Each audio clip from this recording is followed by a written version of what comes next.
السلام علیکم دوستوں، میرا نام ڈاکٹر اسد محمود ہے، میں ایک موٹیویشنل اسپیکر ہوں۔ دوستوں آج میں آپ کے ساتھ شیئر کروں گا کہ وہ کون سے 5 جانور ہیں جن کی دعائیں اور بد دعائیں فوراً قبول ہو جاتی ہیں، کیونکہ مجھے بہت دیر سے پتہ چلا، میں چاہتا ہوں کہ آپ کو بھی پتہ چل جائے اور آپ کہیں غیر دانستہ طور پہ ان جانوروں کو نقصان نہ پہنچائے، ورنہ ساری زندگی آپ کو بد دعا لگ جائے گی اور آپ ذلیل و خوار ہو جائیں گے۔ دوستوں وہ 5 سے جانور کون سے ہیں جن کی دعا فوراً اللہ تعالیٰ قبول فرماتا ہے، اور اگر ان کی کوئی تکلیف پہنچائے تو اللہ تعالیٰ ان کی بد دعا بھی قبول کرتا ہے۔ دوستوں حضرت سلیمان علیہ السلام اللہ کے وہ برگزیدہ پیغمبر ہیں جو حضرت داؤد علیہ السلام کے انتقال کے بعد کم عمری میں بھی تخت نشین ہو گئے۔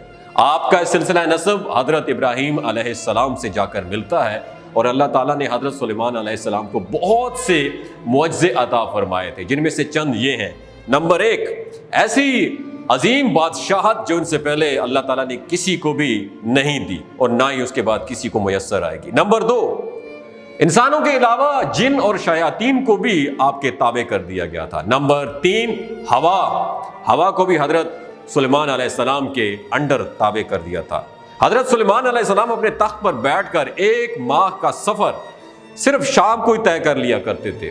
نمبر 4، ان کے لیے پگھلے ہوئے تانبے کا چشمہ جاری کر لیا گیا تھا۔ نمبر 5، ہر طرح کے جانوروں کو نہ صرف آپ علیہ السلام کا فرما بردار کر لیا گیا، بلکہ ان کی بولی سمجھنے اور بولنے کی صلاحیت بھی اللہ تعالیٰ نے حضرت سلیمان علیہ السلام کو عطا فرمائی تھی۔ دوستو حضرت سلیمان علیہ السلام فرماتے ہیں کہ جانور اور پرندوں میں سے کچھ جانور اور پرندے ایسے ہیں جن کی دعا اللہ تعالیٰ فوراً قبول فرماتا ہے، اور اگر کوئی انسان ان پر ظلم کرے تو پھر اللہ تعالیٰ ان کی بد دعا بھی قبول فرماتا ہے۔ حضرت سلیمان علیہ السلام فرماتے ہیں کہ میں نے بہت سے انسانوں کو ان 5 جانوروں کی بد دعا لگتے ہوئے دیکھا ہے۔ اگر تمہاری دعائیں قبول نہیں ہوتی تو تمہیں چاہیے کہ ان 5 جانوروں کے ساتھ ایک کام ضرور کرو۔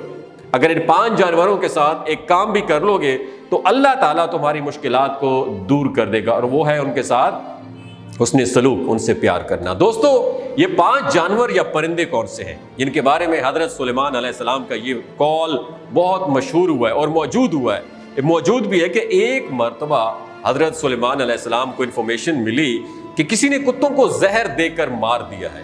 آپ فوراً اس کے گھر پہنچ گئے۔ جب اس وقت کے شہنشاہ اس وقت کے نبی کو اپنے گھر میں دیکھتا ہے تو بہت خوش ہوتا ہے، اس کی خدمت میں لگ جاتا ہے۔ وہ شخص کہنے لگا کہ اے اللہ کے نبی، آپ نے آنے کی زحمت کیوں کی؟ آپ مجھے آرڈر پاس کرتے، میں سر کے بل چل کر آپ کی خدمت میں حاضر ہو جاتا۔ حضرت سلیمان علیہ السلام نے اس بندے سے کہا اپنے سارے گاؤں والوں کو اکٹھا کر لو، میں تمہیں ایک بات بتانے والا ہوں، اگر تم میری بات پر عمل کرو گے تو تمہاری آنے والی نسلیں سنور جائیں گی، اگر تم میری باتوں پر عمل نہیں کرو گے تو تمہاری آنے والی نسل تباہ و برباد ہو جائے گی۔ چنانچہ اس آدمی نے تمام گاؤں والوں کو اکٹھا کیا۔ جب سارے گاؤں والے اکٹھے ہو گئے تو حضرت سلیمان علیہ السلام نے فرمایا کہ 5 جانور اور پرندے ہیں جن کی دعا اور بد دعا فوراً قبول ہو جاتی ہے۔ نمبر 1 میں آپ کی نظر کرنا چاہتا ہوں، دماغ کی کھڑکیوں کو کھول کے سنیے گا۔ یہ دنیاوی علم بہت اچھی ہے، لیکن یہ دنیاوی علم بعض اوقات ہمیں وہاں پہ نہیں لے کے جا سکتا جو ہمارا یہ اسلامک علم ہے، اسلامی تعلیمات ہے، ان پہ عمل کیجیے گا۔ نمبر 1، کبوتر۔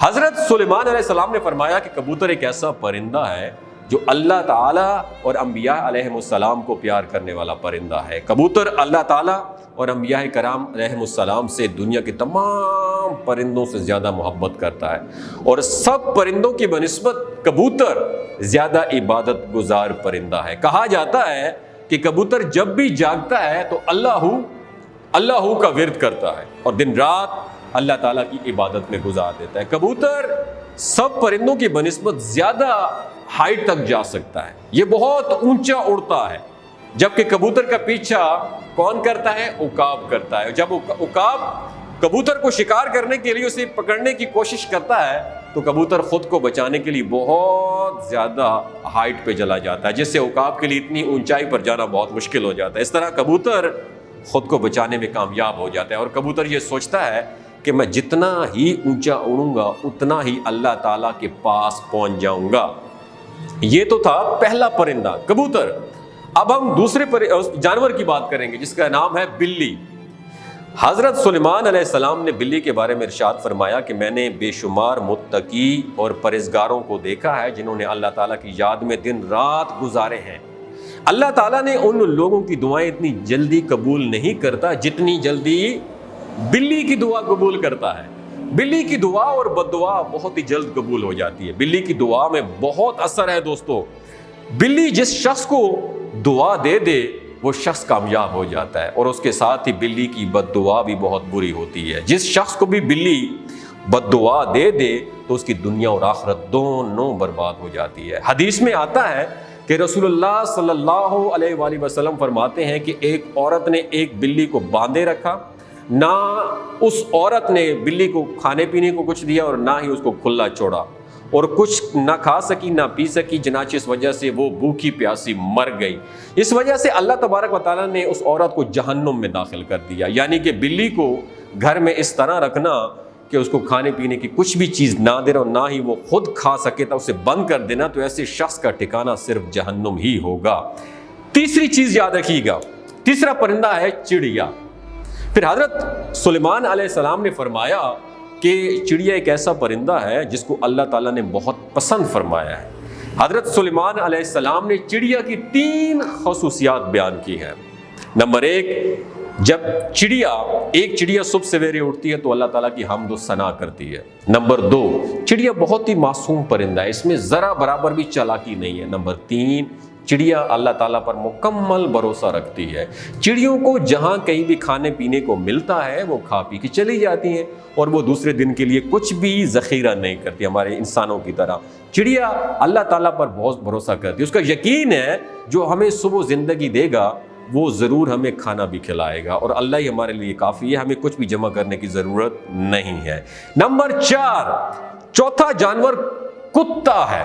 حضرت سلیمان علیہ السلام نے فرمایا کہ لوگوں کا کہنا ہے کہ کتا ایک ناپاک جانور ہے، اور اس وجہ سے لوگ کتوں کو مارتے ہیں اور خیال کرتے ہیں کہ کتوں کو مارنے سے کوئی گناہ نہیں ہوتا۔ تاریخ میں ایسے بہت سے واقعات گزرے ہیں کہ جنہوں نے کتوں کو دکھ دیا ہے تو کتوں کی بد دعا سے اللہ تعالیٰ نے انہیں تباہ و برباد کیا ہے۔ اللہ تعالیٰ نے کتے کو مارنے والے کو جہنم میں ڈال دیا، اور جن لوگوں نے کتوں سے پیار کیا تو اللہ تعالیٰ نے ایسے لوگوں کو بخش دیا، اور کتوں سے پیار کرنے پر انہیں جنت میں داخل کر دیا۔ قرآن پاک میں بھی کتوں کا ذکر ہے، جس طرح کہ اصحاب کہف میں کتوں کا ذکر آیا جو کہ اللہ تعالیٰ کے ولیوں سے محبت کی بنا پر جنت میں جائے گا۔ پیارے دوستوں، کتوں کی جو تھوک ہے اس میں کوئی شک نہیں ہے، ڈیفینیٹلی وہ ناپاک ہے۔ البتہ اس کو ہاتھ لگانے سے، کتے کو ہاتھ لگانے سے وضو نہیں ٹوٹتا، مگر کتوں کو گھر میں رکھنا حرام ہے، کیونکہ اب کتے کی وجہ سے نہیں ہے، وہ کتے کو گھر میں رکھنا اس لیے حرام ہے کیونکہ کتے کس کو دیکھ کے بھونکتے ہیں؟ فرشتوں کو دیکھ کے بھونکتے ہیں۔ یہی وجہ ہے کہ جس گھر میں کتے ہوں اس گھر میں رحمت کے فرشتے داخل نہیں ہوتے۔ لیکن انسان کھیتی باڑی اور جانوروں کی حفاظت کے لیے گھر سے کسی علیحدہ جگہ پر کتا رکھنا چاہے تو وہ رکھ سکتا ہے، لیکن گھر کی اندر دہلیز میں نہیں رکھ سکتا۔ پانچویں چیز بڑی انٹرسٹنگ چیز، وہ ہے چیونٹی۔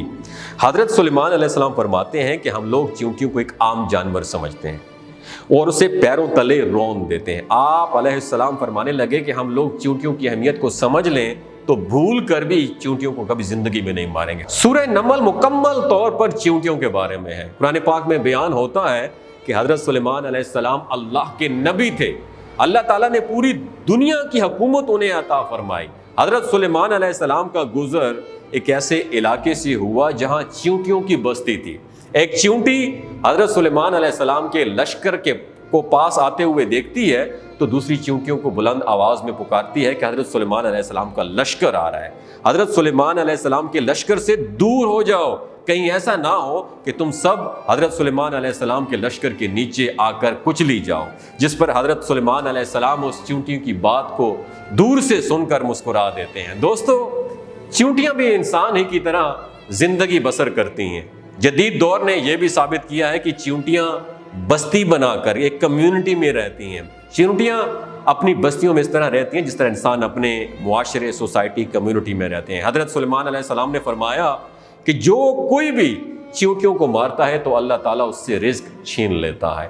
اور اگر اچانک چیونٹی پاؤں کے نیچے آ کر مرتی ہے تو وہ ایک الگ بات ہے، لیکن کبھی بھی جان بوجھ کر چیونٹیوں کو مارنے کی غلطی نہیں کرنی چاہیے۔ لیکن اگر یہ غلطی جان بوجھ کر کرو گے تو رزق سے ہاتھ دھو بیٹھو گے۔ اگر کوئی چیز آپ کے ہاتھ سے گر جاتی ہے تو اسے نیچے پڑی رہنے دیا جائے تاکہ وہ چیونٹیوں کی خوراک بن سکے۔ اس طرح وہ آپ کو دعائیں دیں گی جس سے اللہ تعالیٰ تمہارے رزق میں اضافہ کر دے گا۔ اور علماء کرام کا کہنا ہے کہ چیونٹیوں کی بعض اقسام زہریلی ہوتی ہیں اور جو اگر جسم پر کاٹ لے تو جسم پر سرخی اور سوزش آ جاتی ہے، انفلیمیشن بھی ہو سکتی ہے، جس کی بنا پر علماء کرام کا کہنا ہے اگر کسی کو چیونٹیوں سے نقصان کا اندیشہ ہو تو اس حالت میں انہیں مارا جا سکتا ہے۔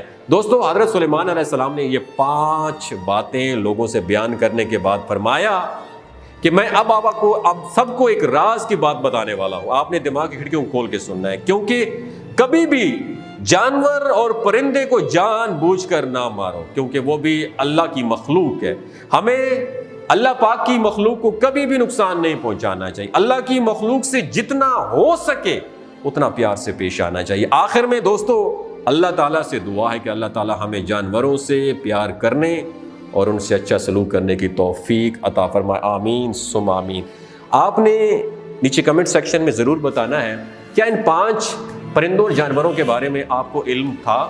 کس جانور اور پرندے کے بارے میں علم تھا؟ نیچے کمنٹ سیکشن میں اپنا ایکسپیرینس کیجئے اور آج ہاتھ اٹھا کے میرے ساتھ یہ وعدہ کیجئے کہ ان 5 پرندوں اور جانوروں کے بارے میں جو میں نے تذکرہ کیا ہے ان کو کبھی بھی زندگی میں آپ نقصان نہیں پہنچائیں گے۔ اگر اس ویڈیو سے آپ کی زندگی میں تھوڑا سا بدلاؤ آیا ہے اس کو دوسروں کے ساتھ ضرور شیئر کیجئے گا۔ ہو سکتا ہے اللہ تعالیٰ اس ویڈیو سے کسی کے رزق کے دروازے کھول دے، کسی کی زندگی بدل دے۔ اپنا اور اپنے ساتھ رشتوں کا خیال رکھیے۔ اللہ حافظ۔